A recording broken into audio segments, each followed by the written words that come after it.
नमस्कार दोस्तों, welcome to our YouTube channel. NIOS की समरी में आज हम डिस्कस करेंगे यूनिट 7। ठीक है, इससे पहले हम 6 यूनिट डिस्कस कर चुके हैं। सभी का लिंक आपको डिस्क्रिप्शन में मिल जाएगा। डिस्क्रिप्शन से जाकर आप प्लेलिस्ट में जाकर सभी वीडियोस देख सकते हैं। एंड इस वीडियो का जो पीडीएफ रहेगा उसका लिंक भी आपको डिस्क्रिप्शन में मिल जाएगा, वहाँ से आप पीडीएफ डाउनलोड कर लीजिएगा। स्टार्ट करेंगे। आज की यूनिट थोड़ी सी बड़ी रहने वाली है, लगभग 40 पेजों के आसपास ये यूनिट है, लेकिन हम बिल्कुल कुछ इंपॉर्टेंट पॉइंट्स ही डिस्कस करेंगे। इसमें है बहुत कुछ, लेकिन वो इतना हमारे काम का है नहीं है। तो मोस्ट इंपॉर्टेंट पॉइंट्स है, सिर्फ वो हम डिस्कस करने वाले हैं। चलो,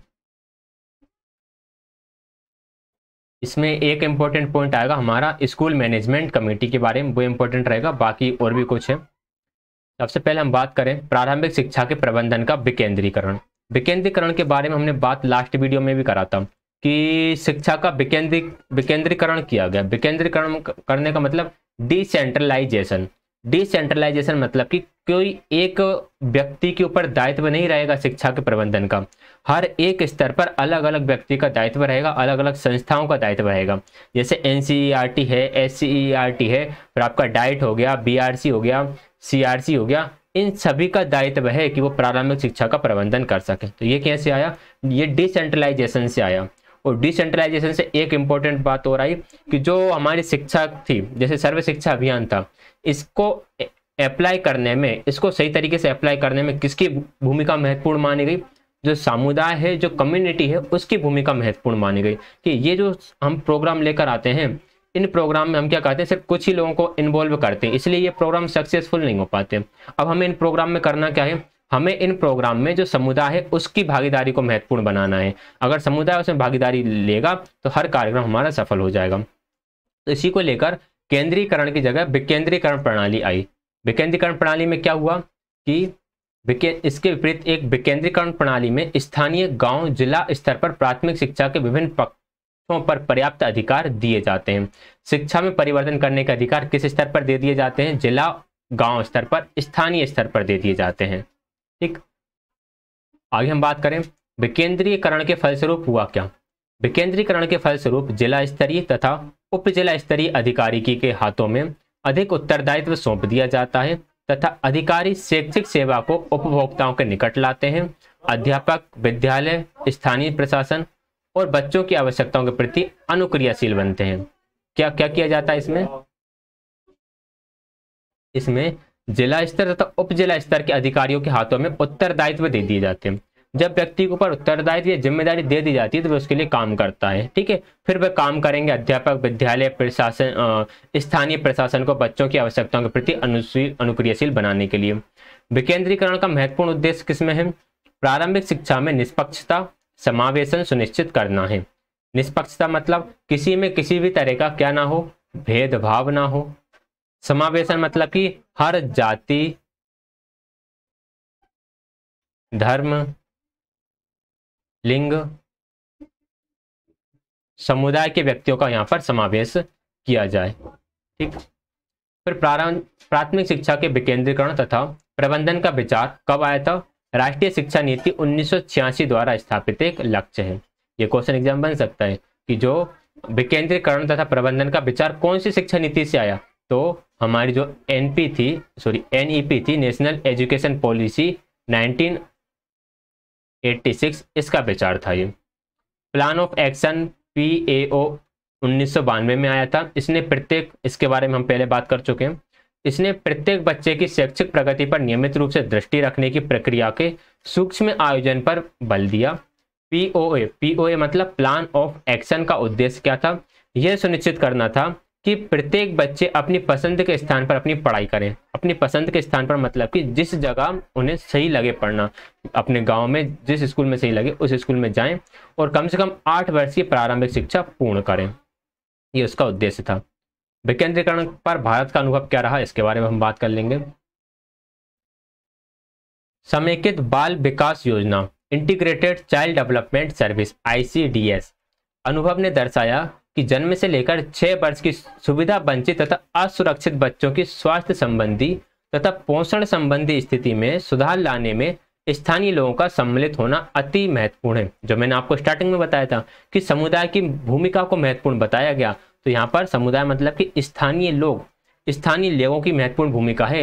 अगर आप कोई भी, जैसे ये आप एक योजना लेकर आए, इंटीग्रेटेड चाइल्ड डेवलपमेंट सर्विस, अब इसमें आपको क्या करना पड़ेगा, अगर आप स्थानीय लोगों की भागीदारी रखोगे तो स्थानीय जो बच्चे रियल में इस योजना के हकदार हैं, उन्हें योजना का लाभ मिल पाएगा, वह जागरूक हो पाएंगे।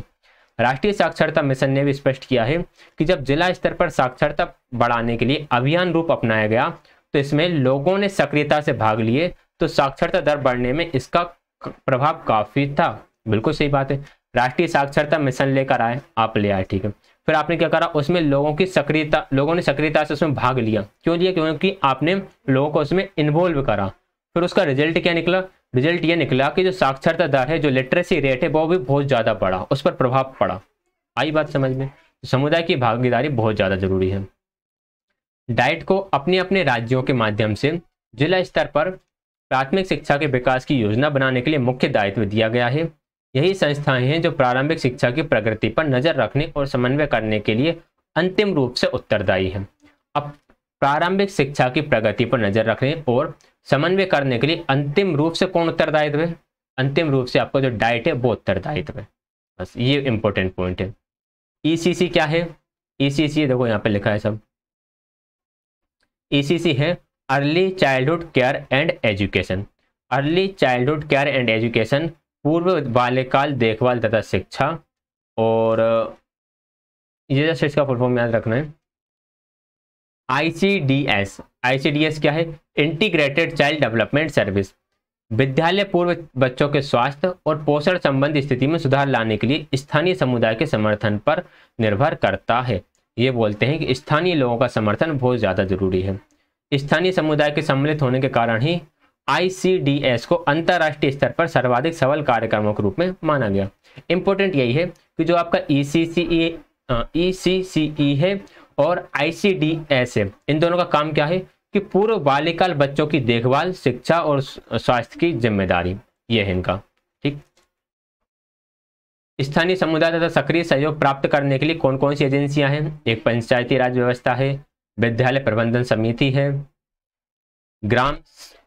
ग्राम बार्ड, शहरी बार्ड स्लम स्तरीय समिति, अभिभावक शिक्षक संघ, माँ अध्यापिका संघ, जनजातीय स्वायत्त विकास समितियां। ये समितियां ऐसी हैं कि अगर आप इन समितियों से बात करोगे तो स्थानीय लोग अपने आप ही जुड़ जाएंगे।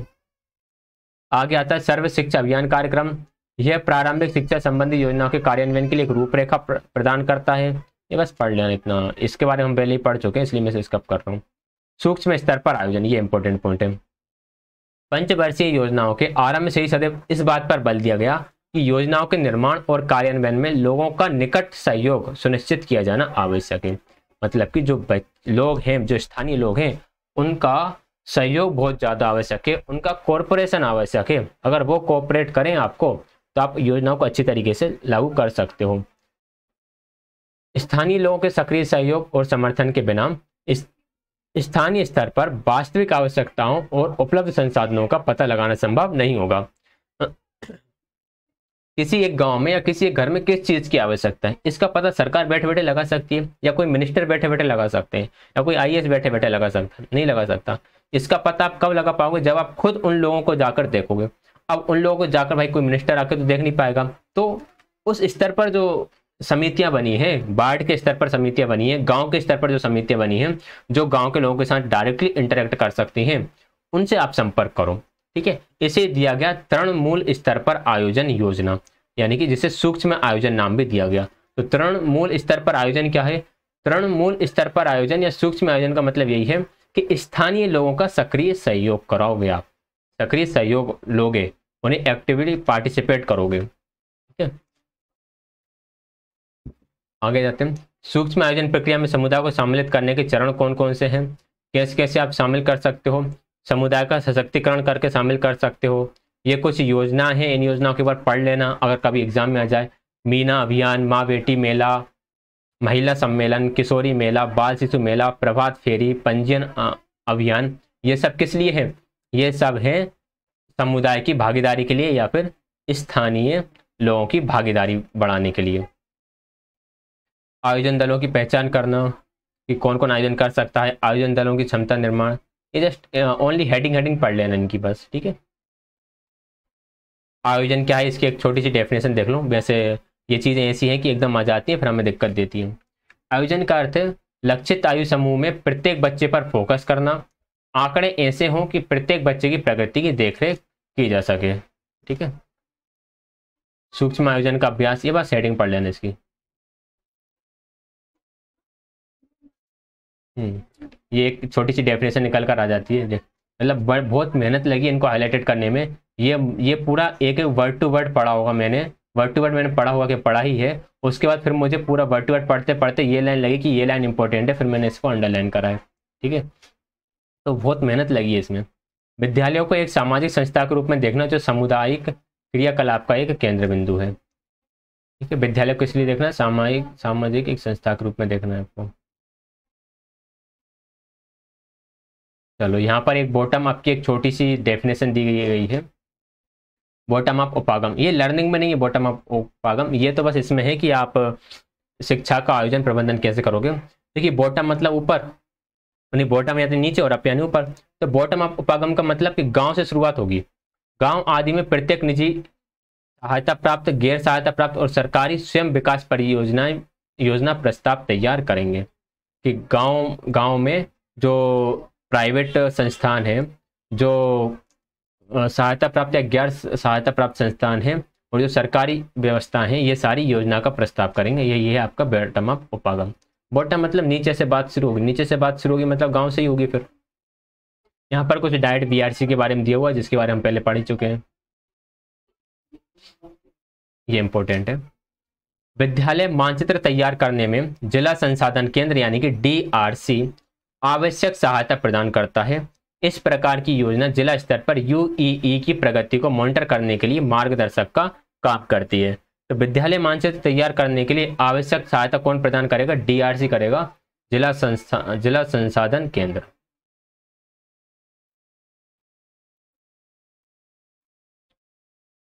विद्यालयों में मॉनिटर करना तथा पर्यवेक्षण करना। अब विद्यालयों की मॉनिटरिंग भी होना है, उनका निरीक्षण भी होना है, तो इसके लिए समुदाय की भूमिका इंपॉर्टेंट है।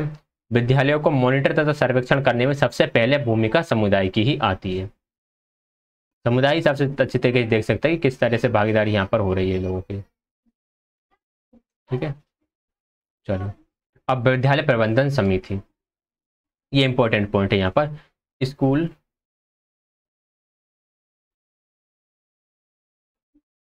Management committee, school management committee के बारे में हमने इतना तो पढ़ा था पहले कि 75% सदस्य बच्चों के अभिभावकों में से होंगे और 25% सदस्य कुछ इस प्रकार चुने जाएंगे। किस प्रकार? इस प्रकार 75% सदस्य तो होगा कि बच्चों के पेरेंट्स ही लेना है। अब 25% कौन से लेना है? जो 25% है उसमें से 1/3 यानी कि 1/3 सदस्य स्थानीय अधिकारी के निर्वाचित सदस्यों में से होंगे। दूसरे 1/3, एक और 1/3 जो होंगे इनका निर्णय विद्यालय के अध्यापक करेंगे। और तीसरे 1/3 जो रहेंगे वह सदस्य स्थानीय शिक्षाविदों तथा विद्यालय के विद्यार्थियों से होंगे जिनका निर्णय समिति के अभिभावक सदस्य लेंगे। देखो 75% कौन हो गए? 75% हो गए आपके अभिभावक। अब बचे 25%। अब ये जो 25% है ना, इसका जो 1/3 रहेगा वो कौन रहेंगे? वो रहेंगे आपके निर्वाचित सदस्य। निर्वाचित सदस्य। फिर इसका एक और 1/3 जो रहेगा वो कौन रहेंगे? वह स्थानीय शिक्षाविद या विद्यालय के इनके विद्यालय के अध्यापक कह सकते, विद्यालय के अध्यापक विद्यालय में से रहेंगे। कुल मिलाकर ये रहेंगे आपके विद्यालय में से। जो नेक्स्ट 1/3 रहेंगे ये रहेंगे स्थानीय शिक्षाविद रह सकते हैं, यानी वहां पर रहने वाला कोई अच्छा क्वालिफाइड व्यक्ति वो हो सकता है, या फिर विद्यालय के विद्यार्थी हो सकते हैं जिनका चुनाव क्या बोलते हैं समिति के जो सदस्य हैं, अभिभावक सदस्य हैं, वो करेंगे इसका चुनाव। ठीक है, तो ये इंपॉर्टेंट पॉइंट है यहाँ पर, ये पढ़ लीजिएगा एक बार। विद्यालय प्रबंधन समिति विकास योजना का कार्य निर्माण। विद्यालय प्रबंधन समिति वित्तीय वर्ष की समाप्ति में कम से कम 3 महीने पहले एक विद्यालय विकास योजना तैयार करेगी। जब विद्यालय का वित्तीय वर्ष समाप्त होगा, फाइनेंशियल ईयर एंड हो रहा होगा, उससे 3 महीने पहले एक विकास योजना तैयार करके देगी जो कि 3 महीने तक चलेगी, 3 साल तक चलेगी। 3 महीने पहले देगी, 3 साल तक चलेगी। और इसमें कितनी उप योजनाएं होंगी? इसमें 3 वार्षिक उप योजनाएं होंगी। देखो 3 साल की योजना तो बना दी, अब 3 साल की योजना एम्प्लाई कैसे करोगे? तो इसके लिए 3 योजनाएं बनाई जाएंगी, फर्स्ट, सेकंड, थर्ड, जो कि एक एक साल में इनको किया जाएगा, लागू किया जाएगा।